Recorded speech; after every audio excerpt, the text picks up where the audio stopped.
Primal Chaos. Hey guys, Primal Chaos here. Welcome to the channel. This one I'm going to need a lot of help with. It came up as a recommendation on my Discord channel, which if you haven't joined, go check it out. There's a lot of people there who love really esoteric music and really interesting things. So we may have a lot of discussions about bands like this. I have no idea who these people are. I looked at the thumbnail and I assumed it was a Japanese band because we do talk a lot about Japanese music over there. But then when I sort of opened up the video, a lot of the comments and stuff like that seemed like they were in a Cyrillic language. So I assume maybe they're Siberian or Russian or something like that. I really don't know. So if you know, fill me in the comments. I'd love to know more about these guys. This is, you know, I got no context really. I got nothing really to intro this with because I have no experience with these guys. I do know that it's probably some sort of like a neo sort of ethnic kind of vibe because the instruments look kind of modern, but still kind of traditional at the same time. So that's always super interesting to me anyway. That's always a lot of fun. So I'm going to jump right in. But before I do, I just want to say this video today is brought to you in part by Enchroma. So Enchroma make glasses for people like myself who are colorblind. So if you or anyone you know is colorblind, click the link in the description. You'll go to their website where you can get a free eye test, find out if you in fact have a deficiency and if so, what kind. And while you're there, maybe you can pick up some glasses that'll change your life. Otyken? Who knows, man? Help me out with the pronunciation in the comments as well. Smoke. Here we go.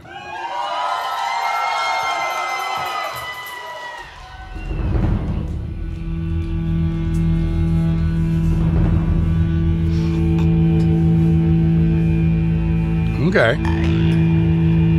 Oh, we got a jaw harp.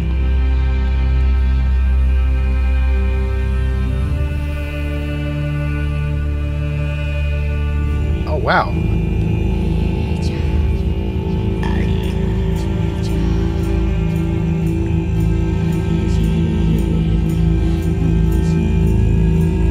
Oh, who's doing that low note?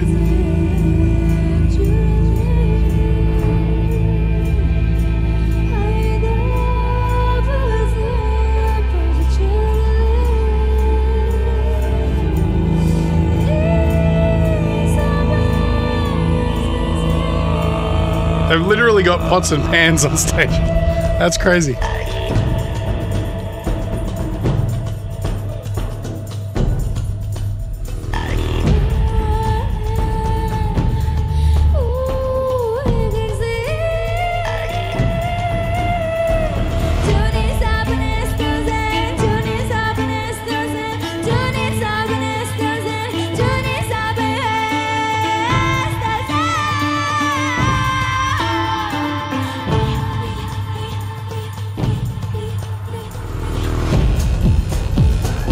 Oh, wow.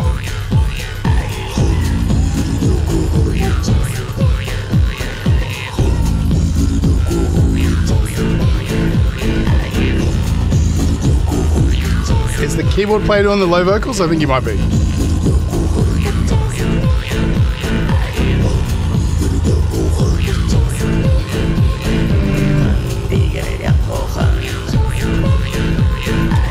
Okay, I got so many questions.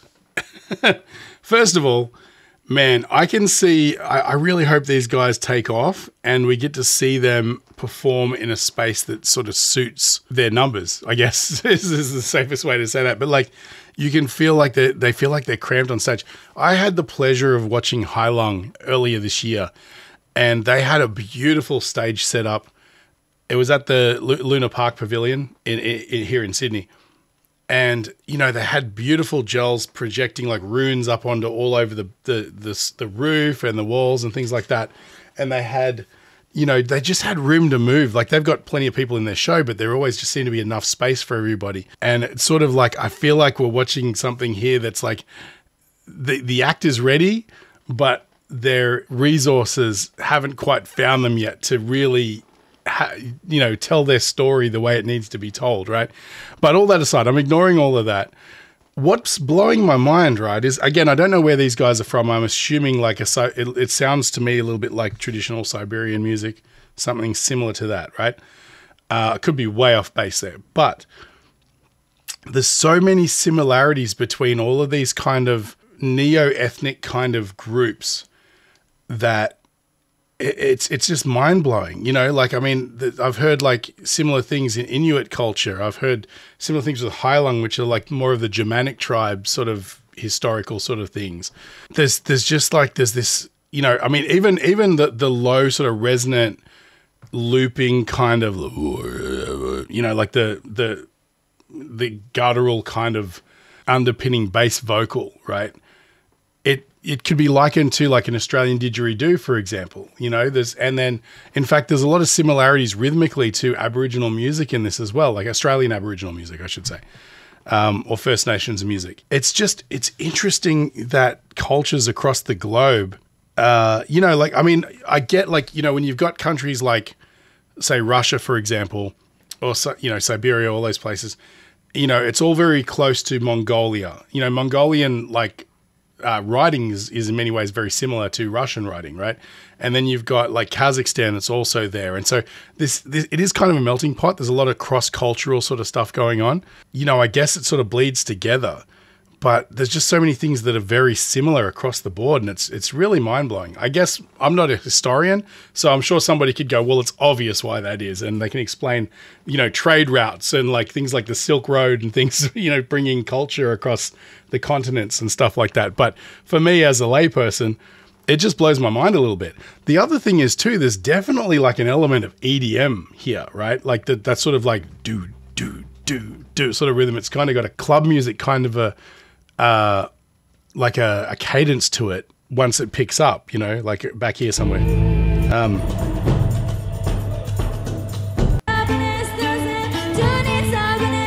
You know, and again, the vocals sound like a loop sample as well.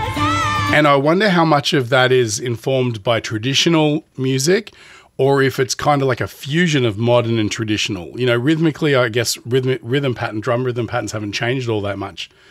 But there's definitely something there that it sounds like you could just throw like a kick and snare above this or under this and just play it in a nightclub, you know, and people would dance to it, right? It's fascinating. It really is. Hang on, just gotta go back a bit.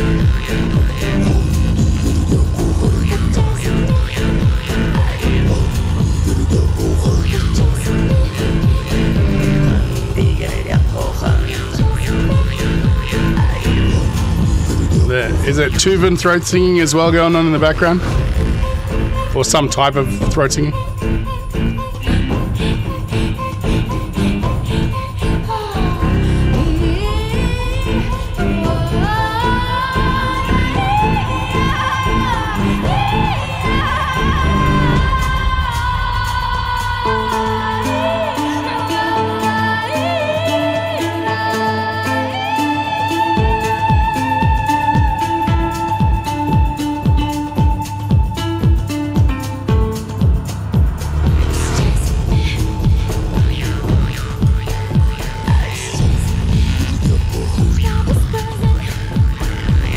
Oh wow!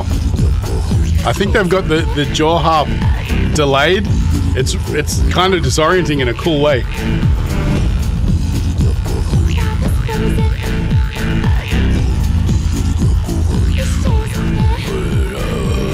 That's so cool.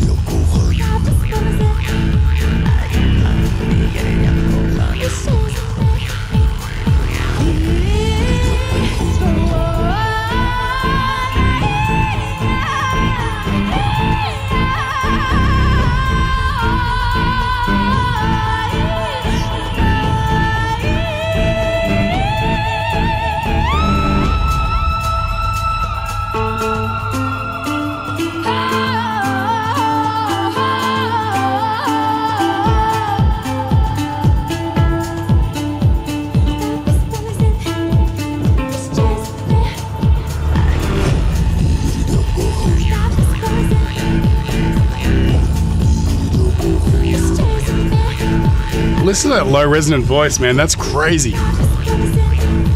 Oh,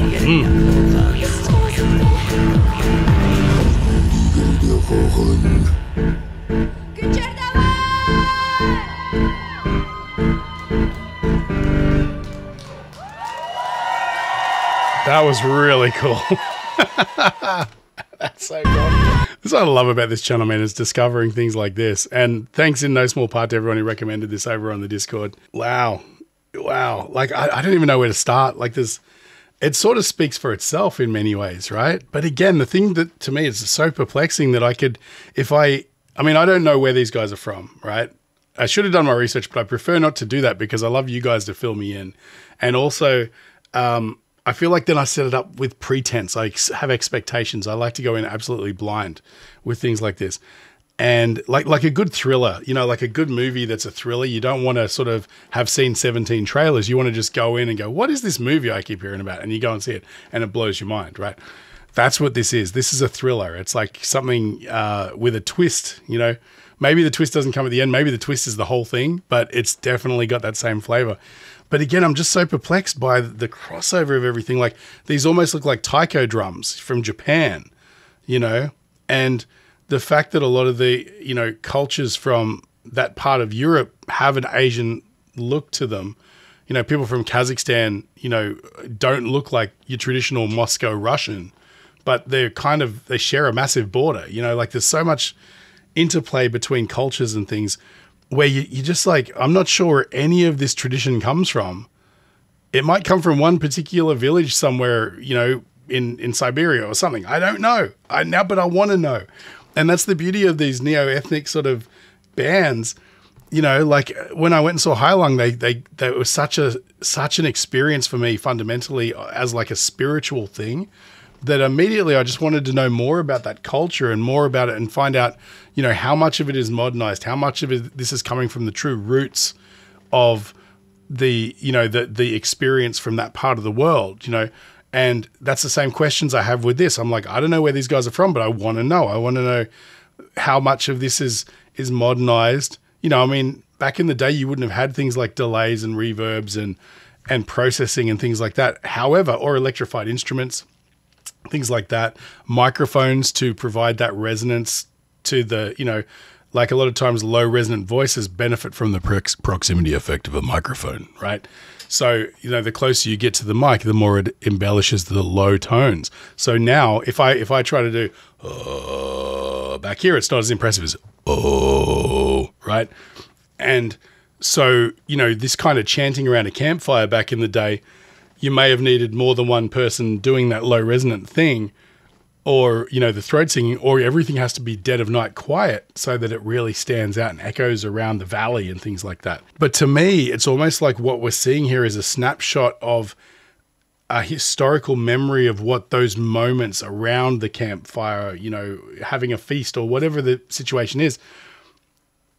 This sounds like a memory of what that might have been, you know, the heightened experience, the way you remember it versus the way that it probably is in real life, you know, and embellishing it in a tasteful way by having, you know, lush reverbs and delays and things and, you know, panning things left and right and having a stereo soundscape is kind of like how your mind would remember something like that, you know.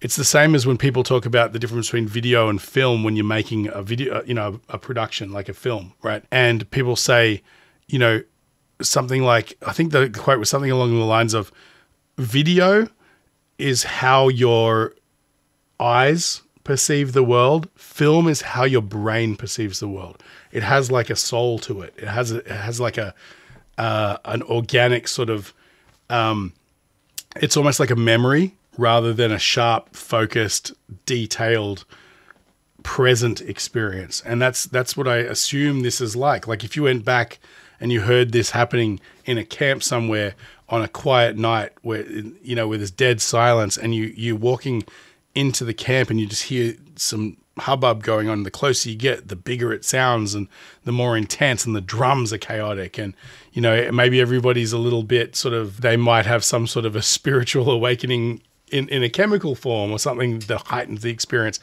And so this is kind of like something that I feel like this is the way it would have sounded in a memory, right? It's so cool. It's so very cool. I'm excited to hear more. I want to know more about these guys. There's a lot of them. That's one thing's for sure. Everybody in the family got a role, so to speak, you know, but it's, but everything has its place, and credit to whoever mixed this because it sounds beautiful. you can hear every nuance of the mouth harp, and the tambourines and all of the ethnic sort of instruments, like whatever you'd call this 2-string cello situation or this weirdo banjo thing, you know. But again, my ignorance of these instruments is killing me. I want to know more. I want to know where these things are from, you know, what sort of versions of these are versions of something that's probably a more traditional instrument as well. I'm just excited. You can hear it. I'm just babbling now. Anyway, I got to thank the guys over at the Discord for recommending this one. It was fantastic and a bit of a revelation. I haven't listened to anything that really sort of was challenging, you know, in a while, and this is definitely something really cool. Anyway, if you feel like I brightened your day at all, feel free to support the channel just by buying me a coffee. I'll leave a link in the description, or, you know, just like, share, follow, subscribe. Anyone you think may appreciate this reaction, send it to them. I'd appreciate that as well. More of this stuff, man. Keep sending it my way. I'm a fan of things that challenge my understanding of music and the world and culture and things. So this was great. Thanks again, guys. I appreciate every one of you. Stay primal, and I'll catch you in the next one.